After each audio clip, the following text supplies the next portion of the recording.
Good afternoon. It's Friday afternoon, Erev Shabbos, November 18th, 2011. We're here at the Fifth Avenue studios, and we're here with Mrs. Fayge Kleinbart. Fayge made the mistake of reading God and Evil, and her second mistake was sending me an email with commentary and some questions. And her third mistake was agreeing to a live, no-holds-barred discussion interview. But I feel that Fayge represents a certain constituency, and I felt it's a different constituency than represented by the other symposiums or interviews or evenings that we've had today. And first I'd like to ask Fayge to tell us a little bit about her family, and maybe about her, the family she comes from, etc. Here we go. Actually, my husband and I are both remarried, and we've been married 21 years. We have 2 daughters together, and we have, my husband had a son and a daughter from a previous marriage, and I have a son from a previous marriage. So together we have 5 children, and we live in Brooklyn, in what is known as the Midwood region, and we go to Orthodox shuls. And for instance, which shuls do you go to? What's the name? What's the name of the shul? Okay. Do they have names? Yeah. Rabbi Gelder's shul. Haredi shul. Okay. Which is, we call it generically, it's a yeshiva type meaning. Okay. Which says people like ourselves, people who are by and large college educated, but they went to yeshivas and perhaps beyond yeshivas. And the rabbi is Rabbi Gelder's and Rabbi Gelder. Okay. 1 second. Is it loud enough, Carlos? Okay. Would you have to move closer? Okay. So, anyway. And I went to a yeshiva high school. Which is? It was in Lubavitch. It was a Beis Rivka. It was not very rigorous, and I went to a seminary after that. Which seminary? So also Chabad. What's it called? It's also called Beis Rivka. Beis Rivka, and that was where? That was in Crown Heights. It's important because people have to know. Oh, yeah. And people it have was to in understand Crown what we're talking about. And then, I don't think that my education was extraordinary, but it was a smattering of basic philosophy and Chabad philosophy as well. So there was Hasidus as well as the regular Jewish mainstream philosophy. Okay. And then I went and I got a degree in English, but I ended up working in a computer field for about 15 years. Right. And then I became an assistant director of a community-based organization. Right. And then I became a case manager in an organization that helped people with traumatic brain injuries. And currently I'm a nurse. So what do you tell us about City Hospital. I thought your hours were interesting. Tell us about your hours as a nurse. Well, because I work for a city hospital, they still work on the 8-hour shifts. I work from like 3:30 to midnight. How many days a week? 5 days a week, Sunday. Right, 5 days a week. Right. Okay. Very good. And you want to tell us a little bit about your family heritage? So my parents are were both Polish, and they survived the Holocaust because they ran to Russia. All of their parents and cousins all perished in the Holocaust. But the ones that ran to Russia were able to be saved if they were lucky enough to survive the rigors of physical life there, because the Russians would send them to Siberia and then to other places. But by and large, they were, both of them, able to come out of the war with several of their siblings still alive. Although some of them had siblings that perished as well. They each had siblings that perished as well, but 2 or 3 of the siblings did survive. So you were born where? In the United States. Which city? In Brooklyn. In Brooklyn, the city of Brooklyn. And you've lived in Brooklyn straight since then. Like what I'm going to show you, that very similar to many people. My oldest sister was born in Uzbekistan, and my middle sister was born in a DP camp in Germany. And my husband was born in a DP camp in Germany. So that is similar in a lot of ways. I mean, people who are survivors, and they ended up after the war in a DP camp in Germany or in Austria. They ended up in what? After the war, they ended up in a DP camp in either Germany or Austria. I see. Okay. Quite a saga. Okay. So one might say you were forged in fire with your family. Okay, with your permission, I want to ask you to say some of the things you liked about God and Evil, or what you like most, and then we're going to go into some issues or questions we want to discuss together. Fair? Yeah. Okay, your floor is yours. What did you like most about the book? Or what one or two things you like most about the theory or the book? Well, I didn't know anything about the area called theodicy. So I very much appreciated the way you laid out the first and second portions of the book, because you clearly defined the kinds of issues there are in believing in an omnipresent, omniscient, all good, powerful God, and then the existence of evil in the world, both moral and natural. So I like that layout. Then I like the portion where you described all the answers to that have been given thus far, and really most of them had thought through, but they're not satisfied. So then of course I reached to the third part, where then you had the two portions of a better world, one might say, where there's less evil or no evil in the Garden of Eden situation, but that would be more like the robotic type of world, versus a world where there is potential and freedom, which allows a person to grow. How do you react to that? That was exciting. How was it exciting? Because you feel that that evil is not an end-all itself. It leads humankind, or whatever you want to say, to a better place, a higher level of potential, you might say, where we're evolving to hopefully obtain, goals that are better for all, and the growth is unlimited. Right. So I felt that humankind can feel that we're not the speck of dust in the cosmos, where it's just a chance thing. We're here with so much potential, and it's God potential. In other words, I have that ability to latch onto that.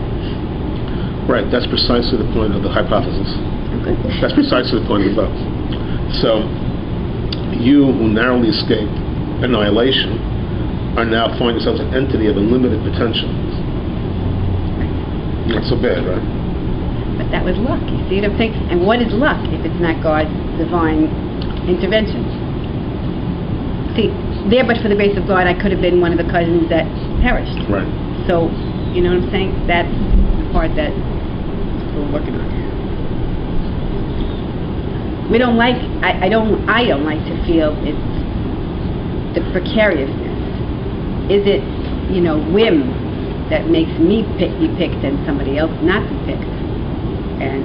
And if tomorrow that whim changes, then I'm down the dregs, But I still believe, even if I'm down the dregs, I'm gaining. There's something in that horrible experience,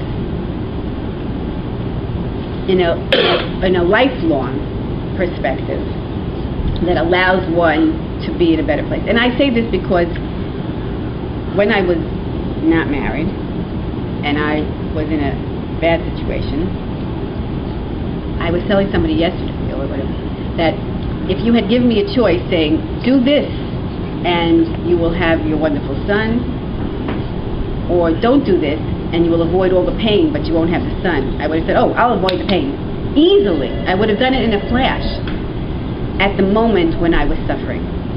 Okay?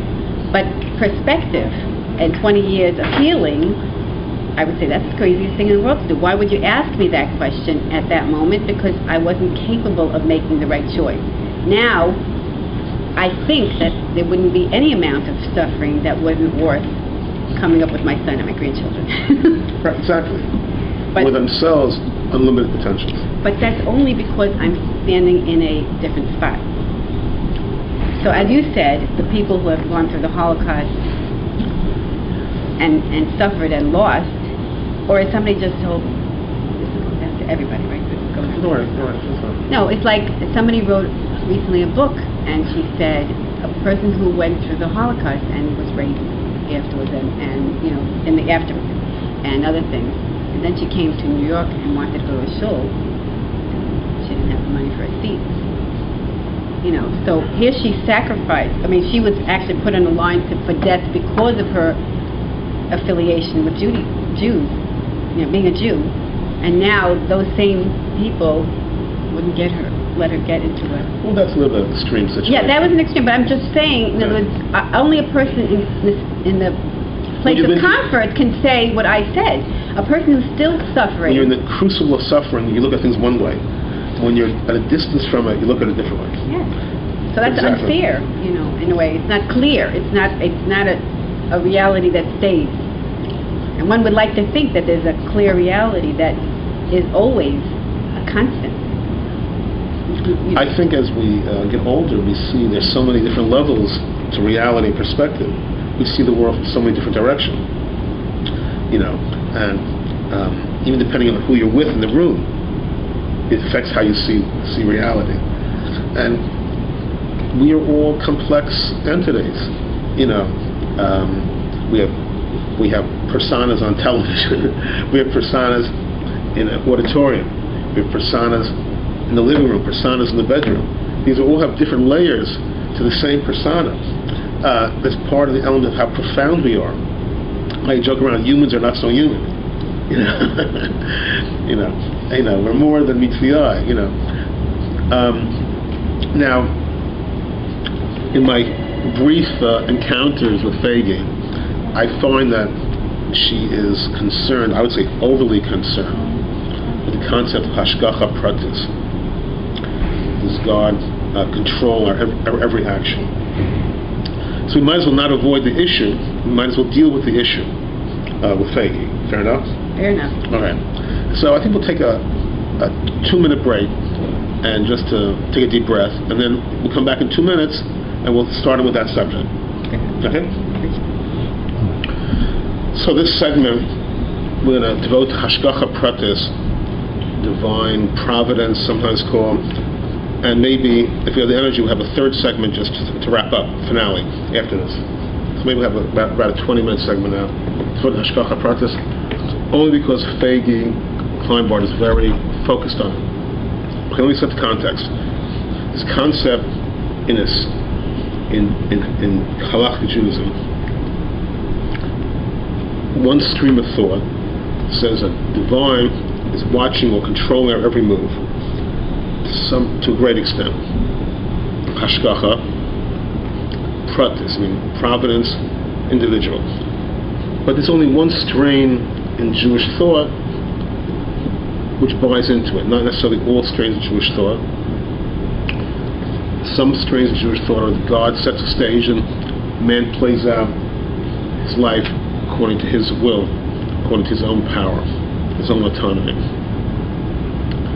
But again, Fayge, in my perspective, represents a constituency. And so we have to deal with this constituency which she represents, whether she wants to or not, which buys into divine providence.